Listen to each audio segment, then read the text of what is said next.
Pues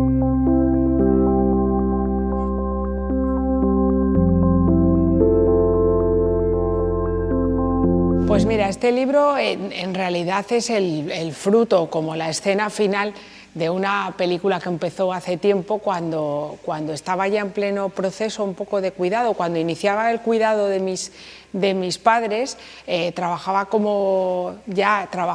periodista, hacía columnas de opinión, pero hacía columnas de opinión sobre la actualidad política, social,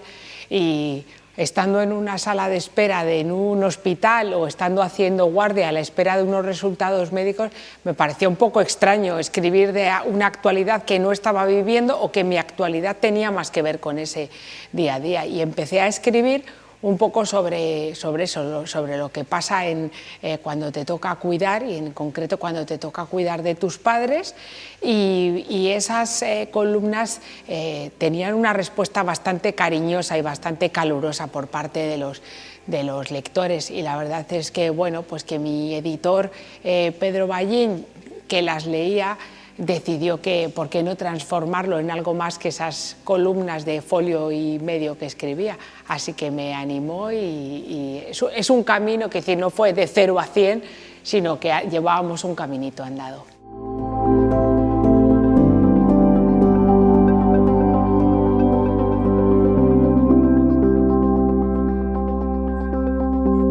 Pues fíjate que yo, que me considero una persona muy sentimental, muy emocional, a veces demasiado, un poco folclórica, que me dicen en mi casa, ¿no? A veces demasiadas vísceras. No sé muy bien por qué algo en mi cerebro, mi mecanismo neuronal,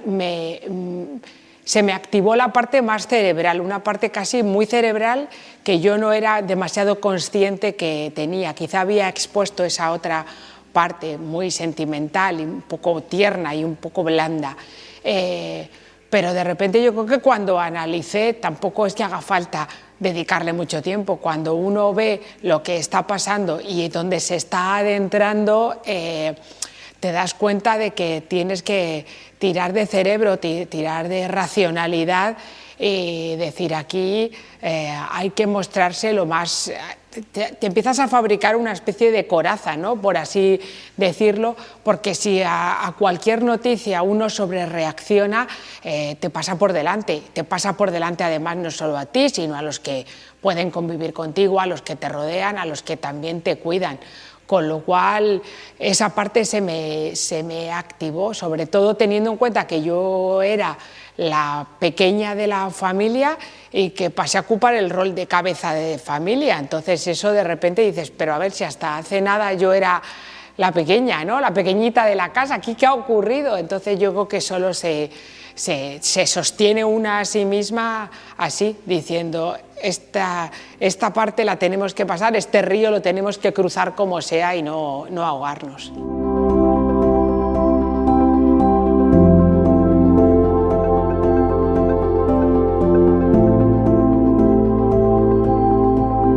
Sí,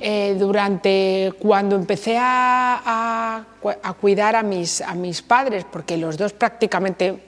no enfermaron casi a la vez, pero con muy poco tiempo de diferencia, yo me encontré en algo en lo que se encuentran y se encontrarán muchas personas, que es en esa parte del relleno del sándwich. Tienes que cuidar de tus padres o cuidas de tus padres, pero al mismo tiempo tienes a gente muy pequeñita en casa. Yo cuando empecé a cuidar a mis padres, mis hijos eran muy pequeños, con lo cual, si yo siempre he tendido a querer ser, yo me tragué enterito el cuento de la Superwoman y de la Wonder Woman, y yo pensaba que si yo podía seguir trabajando, seguir ocupándome de casa y seguir ocupándome de mis hijos, ¿cómo no me iba a ocupar también de mis padres, ¿no? Me parecía que mis espaldas nunca jamás se iban a romper, pero de repente te das cuenta de que en esa barca va entrando agua por todas partes, ¿no? Entonces sí que estuve durante bastante tiempo con una psicóloga que tuve la inmensa suerte no solo de encontrar a una extraordinaria psicóloga, sino poder pagarla, que es algo que no todo el mundo puede permitírselo, pagar religiosamente mis euros cada semana que iba, que quizá me ayudó un poco a poner mi cabeza en orden. Y fíjate, la parte maravillosa es que no solo te pone frente al espejo y tú te ves tus propias sombras y no siempre es agradable, sino que te ayuda también a veces a descomprimir, ¿no? Y yo ahí me di cuenta de que no pasa nada por parchear, nunca vamos a ser los mejores en nuestro trabajo, los mejores con nuestras parejas, con nuestros amigos, con nuestras circunstancias, que hacemos lo que podemos y que siempre lo podemos hacer mejor, pero también infinitamente peor. Entonces me ayudó mucho a darme cuenta de, pues si hoy esto no ha salido demasiado bien, que me perdonen, a ver si mañana hay más suerte. Yo creo que me ayudó a relativizar y a destensar, y eso siempre está muy bien.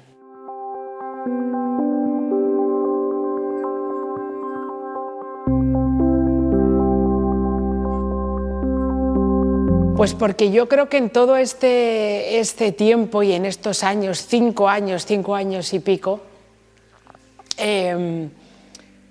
aprendido a valorar muchísimo el papel del cuidador, la cuidadora, porque fundamentalmente en España, no sé qué pasará en otros países, pero creo que en España quienes cuidamos más somos las mujeres, y he aprendido mucho a valorar ese trabajo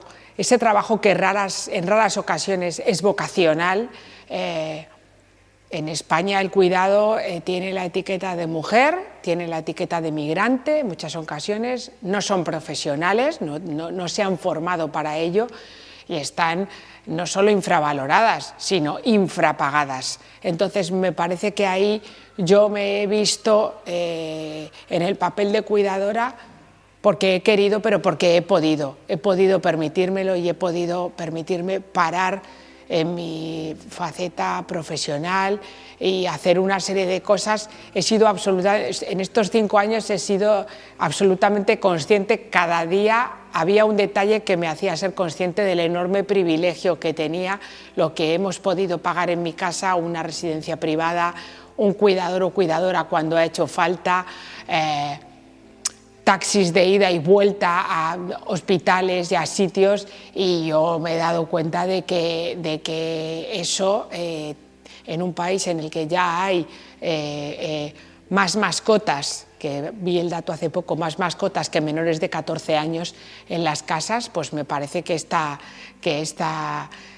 este gran geriátrico en el que nos estamos convirtiendo y en el que está yendo la sociedad española, el cuidado es un pilar fundamental y es un pilar de nuestro estado del bienestar que no podemos permitirnos que se nos olvide lo que asomó también la pandemia, que era qué cuidábamos, a quién cuidábamos y cuáles eran nuestras prioridades en el cuidado. Y me parecía importante o interesante aportar mi pequeño granito de arena al respecto.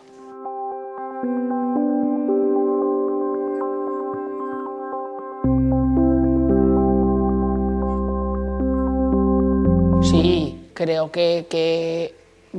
cuidar puede ser una obligación y es muchas veces una obligación, pero en determinados casos, como el mío, no ha sido sino un privilegio. Me he encontrado con una cantidad de personas a lo largo de este tiempo, con altísimos cargos en empresas y una situación económica más que solvente, gente muy precaria, y en ambos casos, y también en el mío, estaba la maldita culpa, que pesa, es una losa que pesa muchísimo. Y yo he visto gente que había asumido tantísimas responsabilidades en su trabajo que se veía en la obligación de no poder frenar durante un tiempo, pedir un paréntesis como sí pedí yo, tremendamente culpables. Quizá podían haberlo hecho, pero yo no voy a juzgar si tenían o no que haberlo hecho, pero llevaban una culpa, arrastraban una culpa tremenda. Y he visto a gente en situación muy precaria, si estás trabajando 12, 14 horas al día, en mi caso, además, haciéndolo en la Comunidad de Madrid, en una ciudad como Madrid, donde las distancias son las que son, gente que tiene de su trabajo 1 hora, 1 hora y cuarto, o en transporte público, o atascos cada mañana, no podía permitirse, como he podido permitirme yo, cada vez que había una urgencia, salir corriendo e irme al hospital dando explicaciones, pero diciendo, salgo corriendo porque mi padre está en urgencias, o voy porque voy a ver a mi madre a la residencia. Muchas veces es un privilegio, pero también porque solo cuando estás ahí dentro te das cuenta del privilegio que tienes y de lo absolutamente injusto y mezquino que es juzgar sin saber la letra pequeña de cada uno de los casos.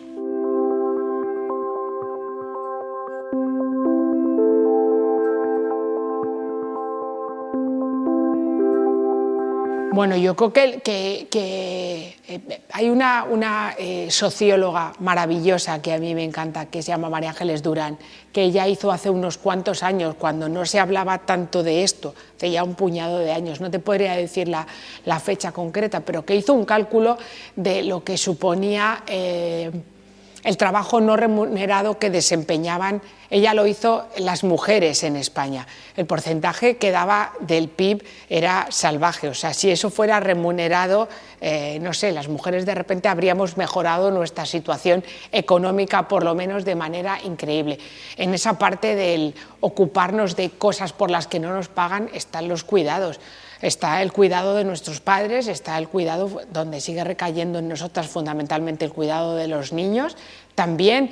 todo esto viene también motivado porque estamos peor pagadas. O sea, a mí me pasó siendo una privilegiada. Cuando hubo que reducir la jornada la reduje yo porque yo era la que cobraba menos en casa de los dos adultos que la formábamos y que la formamos. Y mucha gente que tiene personas dependientes en casa. Pueden ser hermanos, hay un sinfín de cosas. Entonces es lo que María Ángeles Durán llama ahora el cuidatoriado, que a mí me parece un término extraño, pero que entiende que esto al final es un ejército formado por personas que cuidan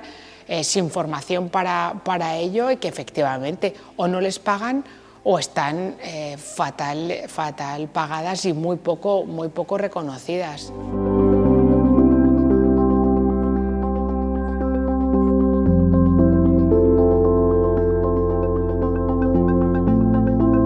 Hubo un tiempo en el que, a lo mejor porque lo estaba viviendo en ese momento, ¿no? Creo que a veces es como ir subiendo peldaños que a veces se convierten como en la piedra de Sísifo, ¿no? Tienes que volver a caer y te vuelve a caer la piedra. Yo creo que el combo en este sentido de discriminación o de vulnerabilidad viene dando por el hecho de eres mujer y ya hay otra mirada. Eres madre y ya hay una doble mirada y hasta una doble penalización. Si eres mujer, madre, migrante, ya, en fin, quizá haya alguien que encuentre otro peldaño más difícil de subir, ¿no? Pero yo sí que creo que en ese sentido la maternidad es una enorme barrera. Fíjate si se tienen pocos hijos en España, ¿no? El último dato de natalidad era que es la cifra de natalidad más baja desde 1941, o sea, justo en plena posguerra, donde uno puede llegar a entender que se tengan muy pocos hijos. En 2023 cerramos con una cifra muy similar a la de 1941. Yo creo que la maternidad se penaliza, pero yo creo que lo que casi más se penaliza ahora ya a mis 48 años es que el hecho de que nazcas siendo hombre o siendo mujer, más allá de del cuerpo con el que uno nace y con los órganos con los que uno nace, más que una cuestión física o incluso biológica, está en que cuando nace una mujer se le añade como tercer apellido el del cuidado y se considera que en casa, yo ahora que soy madre de una hija y de un hijo, hay muchas veces que me sigo viendo a mí misma pensando que la que tiene que cuidar es la niña a su hermano y no al revés. O sea, hay algo que llevamos como que nos sale ¿no? con una especie de inercia a considerar esto. Entonces yo creo que y en general es un cambio cultural que va a llevar. Yo confío muchísimo en los que ahora se estén incorporando, no solo en la adolescencia, sino los que tienen 20, 30 años, en que yo creo que su esquema de prioridades también ha cambiado, pero tienen mucha más clara esa igualdad que es absolutamente transversal y que hace que si te llamas Ángeles vas a cuidar, pero si te llamas Raúl también. Entonces no hay diferencias entre nosotros. Si toca cuidar o si quieres cuidar, hacemos custodia compartida de cuidados, ¿no? Y me parece que eso es fundamental, porque es una manera en la que no se nos vea como la que siempre sale corriendo cuando pasa algo, la que siempre lleva a los niños a un médico, la que lleva a sus padres a la consulta del centro de salud. Eso porque se nos sigue mirando, incluso aunque tengamos jefas, se nos sigue mirando de una manera que nos... Hay silencios o hay miradas que nos castigan y no hace falta que nos digan nada, las interpretamos fenomenal.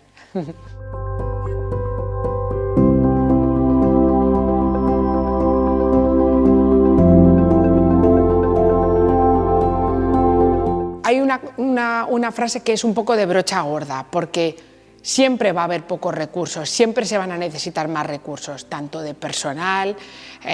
faltan geriatras, faltan auxiliares, en todas partes, en las residencias, en los hospitales, en las casas, falta ayuda a domicilio. Esto siempre va a hacer falta y esta es la parte de la brocha gorda, pero creo que un problema nuclear que tienen todo tipo de ayudas sociales en este país tiene que ver con la desinformación. A mí ahí como periodista esto me preocupa mucho. Hace poco salía el dato que de la cantidad de gente a la que había llegado el ingreso mínimo vital, que estaba un poco por debajo de los cálculos que había hecho el gobierno, y estoy convencida de que esas 200, 300.000 personas que no lo reciben es porque no se han enterado o les resulta muy farragoso lo que tienen que hacer y no saben que hay una ayuda disponible para ellos que es absolutamente vital y urgente. Yo creo que todas las administraciones, la administración del Estado, las regionales, provinciales, locales, hay programas y ayudas sociales que nunca serán suficientes, pero que sí que creo que hay. Desde el mero acompañamiento, ayuda a domicilio, teléfonos gratuitos, creo que hay cosas, pero lo que creo es que muchas veces asumimos como que esto es lo que nos ha tocado y durante este tiempo, con perdón, vamos a estar pringando y vamos a estar un poco como desquiciados, ¿no? De un lado para otro, esto es lo que toca y cuando se acabe, pues ya pasó, ¿no? Es como una especie de enfermedad por la que uno pasa también. Y creo que el sistema de cuidados, yo creo que la ley de dependencia es probablemente todo insuficiente, pero también creo que que el principal problema que traslada, yo en todo este tiempo me he dado cuenta de que había cosas a las que podía haber accedido y que no me he enterado, porque es verdad que durante todo ese tiempo te devoran las preocupaciones, las llamadas, cada vez que te llega un mensaje, o sea, estás en pleno sobresalto. Uno no sé, si uno en un estado temperatura basal, tensión arterial 9,5, no se pasa una tarde investigando qué tipo de ayudas puede acceder por X, hay las básicas a las que uno sabe, familias numerosas, discapacidad, pero hay un montón de cosas que estoy convencida de que muchos y muchas desconocen que se puede acceder a ellas y que nos aligeraría mucho lo que ocurre, la mera subvención de los pañales de incontinencia. Yo hubo un momento en el que fui a comprárselos a mi madre y alguien me dijo, pero tú sabes que esto te lo puede recetar el médico de cabecera. Y algo en mi cabeza, también es otra cuestión de privilegio, dijo, me voy yo ahora a pedir cita al centro de salud para que me lo meta la factura electrónica, quita, yo lo pago y ya la próxima vez, pero claro, todo eso al final es dinero y es tiempo, que yo tenía en ese momento dinero y no tenía tiempo, pero es una cuestión de que pude sacar la cartera y decir, son 25 euros, aquí los tienes, pero otra gente no puede permitirse esa duda y tiene que esperar a ir a ese centro de salud y solicitarlo.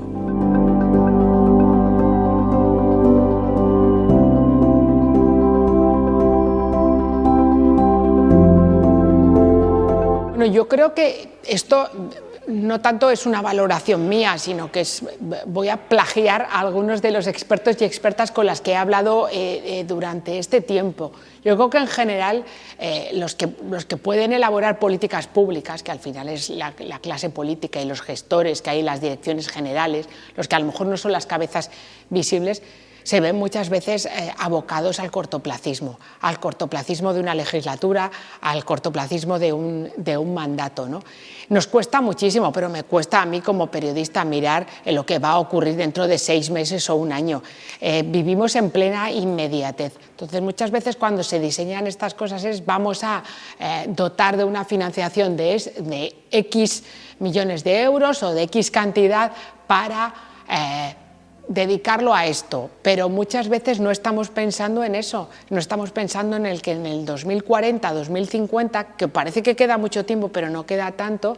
España va a ser un país lleno de ancianos, donde hasta tiene que cambiar no solo el modelo de residencial, tiene que cambiar hasta el urbanismo de las calles, que haya más aseos públicos en la calle, porque no solo es para la gente sin hogar, es también para la gente mayor. Los hombres que tendrán problemas de próstata necesitan ir al baño con urgencia. A mi padre le pasaba, mi padre se tomó 1 millón de cafés en los bares de Madrid porque cada vez que tenía problemas de próstata tenía que entrar en un bar para ir al cuarto de baño. No puede ser que los cuartos de baños de los bares de muchas de las ciudades estén en el sótano. Yo ahora bajo estupendamente, pero cuando tenga 70 o 75 años podré bajar sin ayuda un montón de escalones para ir a un cuarto de baño. Todo eso, la presencia de bancos, hay un montón de detalles donde no nos damos cuenta de que